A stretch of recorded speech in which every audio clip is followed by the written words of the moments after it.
Good evening, hey family.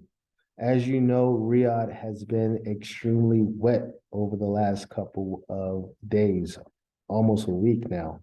And it looks like we will continue to be wet for the next couple more days. So, um, as you know, we have been online. We have engaged online learning today. Looks like we may be engaging online learning tomorrow.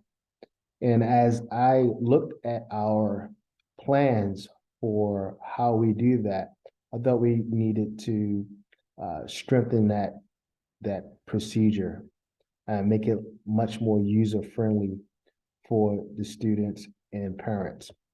So we have created a contingency plan. The teachers should be uploading that contingency plan in the next couple of days uh, so you can be aware of the contingency plans. Basically, what I've asked the teachers to do was create at least 5 contingency plans, and as we use those plans, the teachers will continue to replenish those plans. Now, we're going to use 2 platforms, and they are Google platforms. And you may be very aware of these platforms, and you may not be. The first platform would be Google Classroom.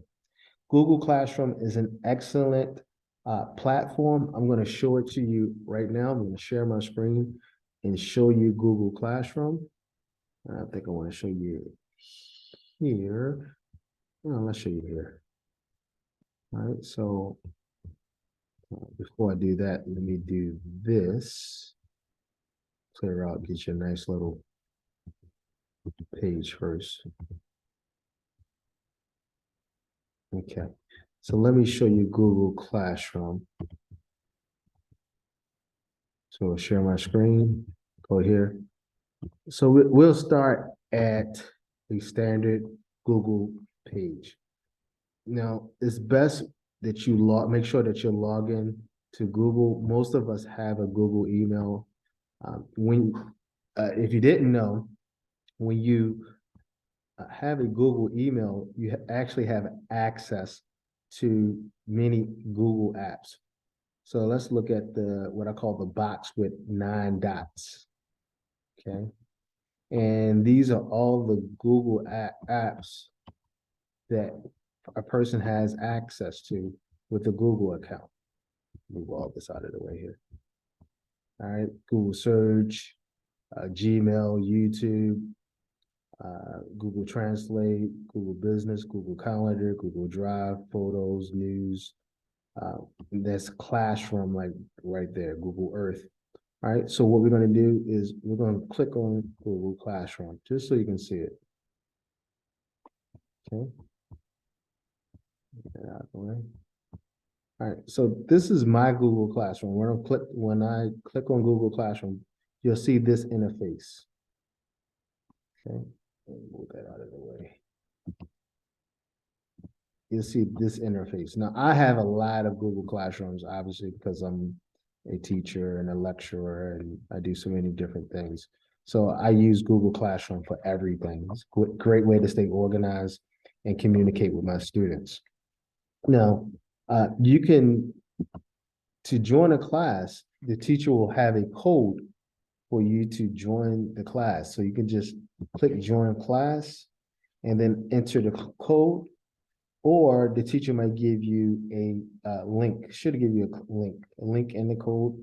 And you can click the link and join the classroom that way, or she may give you the code, you click the plus sign right here, click join class, and then add the code. And it's simple as 1, 2, 3. Once you add the code or you click the link, it's going to enter you into the students or into the teacher's classroom. So let's just go here for a second. Okay. So you might, once you get into the classroom, you might get something like this. And you have 4 options, 4 main pages.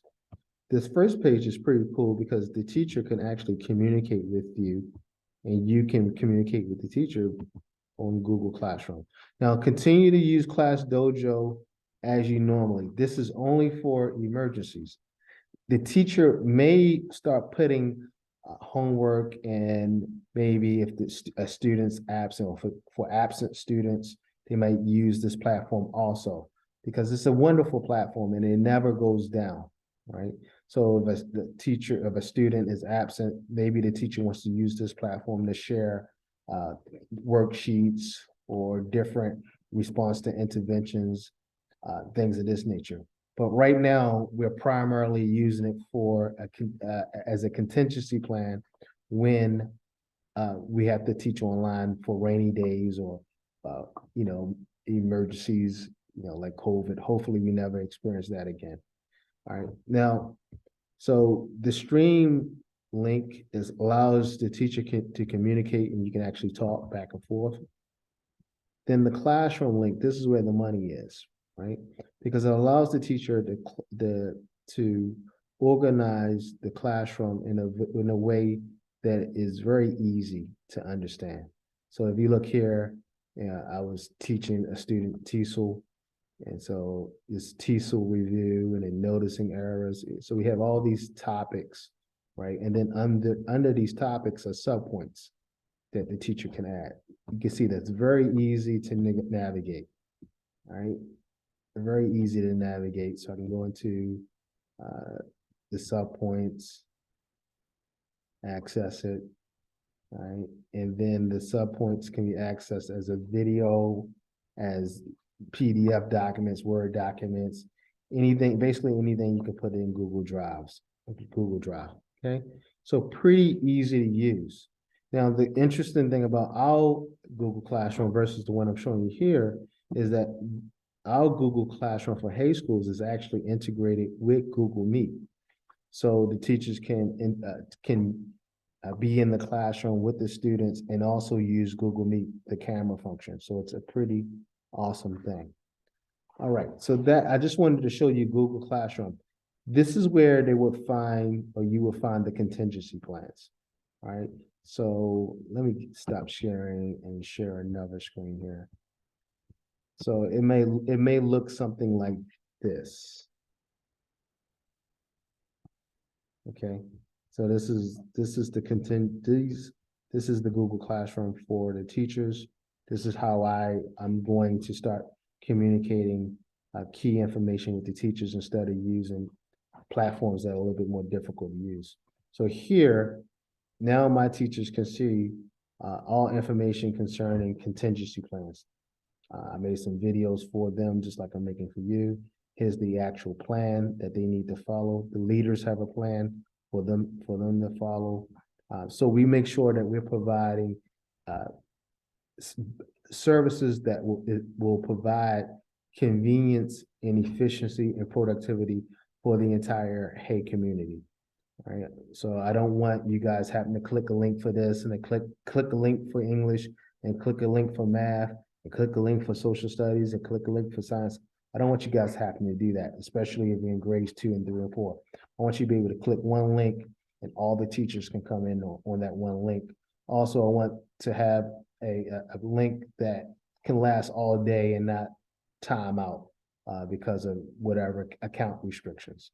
So we believe this is going to be more productive and more efficient for the learners and the teachers, and also you, the parent. Also, it's going to allow the administrators, the coordinators, and the principals to actually go into the classrooms and make sure the quality is there and everything that we expect teachers to do, they are doing. Okay. The other platform that we're going to use is Google Meet. Now, I know we are using Google Zoom, and Zoom's a wonderful platform. I'm using it at the moment. But Google Meet gives us a lot more flexibility because we actually pay for the Google services. So we have the opportunity to integrate more apps and make learning more interactive when we go online and when we're teaching information technology. So let's look at Google Meet really quickly. Let me do one thing first. Let's go into Google Meet. Okay, yeah, okay. Let's do that. And then let's do this. So I'm gonna share my screen and go there, and you should see my screen. Okay. So this is Google Meet. So basically, there will be one link that the teacher gives you. She should give you that link uh, in the next couple of days. Now, tomorrow, we're not going to follow this because it's too late to try to change things. It's almost 12 midnight. So tomorrow, we're going to go the same way we normally went, that we went yesterday and we have done in the past. Okay. But in the future, we're going to use this procedure, this method, so everyone knows exactly the plan. The whole key is I want to be proactive and give you information as quickly as possible. Okay. So this is Google Meet. Again, I know a lot of you guys are way smarter than me on this stuff, but I just want to go over it so we're all on the same page because uh, parents are just as much are stakeholders and responsible for learning just as much as the teachers and administrators. So you guys need to know what's going on so you can support your students. All right, so basically the teacher is going to give you a link, and you can click the link and it's just like Zoom. You click the link and then voila, you're in the meeting. All right, so I'm starting instant meeting here for time purposes. And so she gives you the link. Now, it's going to be the same link forever. So you don't have to figure out, send me the link. No, it's the same link for whether it's an emergency plan, lesson plan 1 or emergency lesson plan 2. And again, the teachers will already have these plans in the Google Class sitting, waiting for anytime we have a future contingency. Okay. So this is basically Google Meet. The teachers have the ability to record the session. Even though Google Meet has some funny things, we figured out how to record the sessions. So to provide them as a support for students, so students can replay the sessions. And it works pretty much just like Zoom. You have your video, you can turn your video on, you can close caption, you can raise hand, all those functions. There's a whiteboard feature. So there's a whiteboarding feature, there's Miro. There's a lot of apps that we can integrate, Google, Earth. We can integrate a lot of third-party apps using this function. And it will enhance the learning experience for your students. And so this is pretty much Google Meet. Works fairly the same as Zoom and Teams and all those other apps that you're familiar with. You can teach students can chat here. So I just want to show you that. So the takeaways here is that we have contingency plans for when we have inclement weather or we have to teach online because the ministry says we need to teach online because it's raining outside or there's some type of event going on or that causes us not to be able to go into the building. Maybe there's an issue in the building, maybe there's an issue in the neighborhood, and we had to revert to online instruction. And so now you have a clear contingency plan. You don't have to wait for a link. The teachers don't have to figure out what they're going to do. Everything is already set. And the contingency plans will be looked at, make sure they're in line with our curriculum and our core outcomes, our competencies, and expected outcomes we have for the students. We want to get the students to the finish line. We want to get as many students as we possibly can to the finish line so they can become lifelong learners, prepared for the demands of the second half of the 21st century, in which they will be the leaders. Now, I'm going to stop sharing for a second, and I'm going to end the video with this last kind of piece of information. One of the things I challenge the teachers to do is utilize 21st century teaching methodology, or methods rather, and that is to flip the classroom anytime that we go online. And as a technologist, and that's what as an educator, I'm also a technologist. So I look at ways to integrate technology to enhance the teaching and learning experience. Uh, so one of the things I'm asking teachers to do is flip the classrooms. You may have heard that expression. And all that means is it's a student-centered strategy. It's a student-centered strategy that encourages active learning. All right. And that is what we should be doing here at HEI Schools is teachers, the facilitator, students are actively engaged in their learning, not passively engaged in their learning, not passively learning, they're actively learning. They're learning through observation, they're learning through context, they're learning through cross-curricular opportunities. And so the online experience is a great experience. So hopefully in the future, as we look at the curriculum and we look at that destination, that goal line, we make considerations regarding how we get students to engage online appropriately. Because as they get older and older, online will probably be the primary method in which they learn as we move deeper and deeper into the second half of the 21st century. So we want to prepare them for those experiences now so they can compete in a knowledge-based economy. And that's what I'm concerned with. That's a part of the destination or the goal line we're trying to get them to. So we're asking the teachers to flip the classroom, meaning that we're probably going to ask them to do something before they actually get online. So when they get online, they can report back. So we might ask them to investigate something. We might ask them to gather, to observe something, to think about something, to read something, and then think about it and make some consideration, to maybe do an experiment, to do an observation, to come up with a hypothesis. We might, and then come back into the classroom and report out. And the teacher should serve as the facilitator. One of the things that I want you to look at as we engage online learning is how much the teacher is talking. My goal is to get the teacher to talk about 20% of the time and have students talk 80% of the time. And we call that reducing teacher talk. And this is extremely important when we talk about student-centered learning. The teacher cannot dominate the lesson, okay? I always say in the beginning of a unit, yes, the teacher is going to talk a little bit more. Why? Because they have to acclimate the students and provide context for the student. But as we get deeper and deeper into the unit, teachers should speak less and less. And the less the teacher speaks, the students should be speaking, leading the conversation, talking to their peers, showing that they can use higher order thinking skills, that they can, and that they are experiencing learning transfer.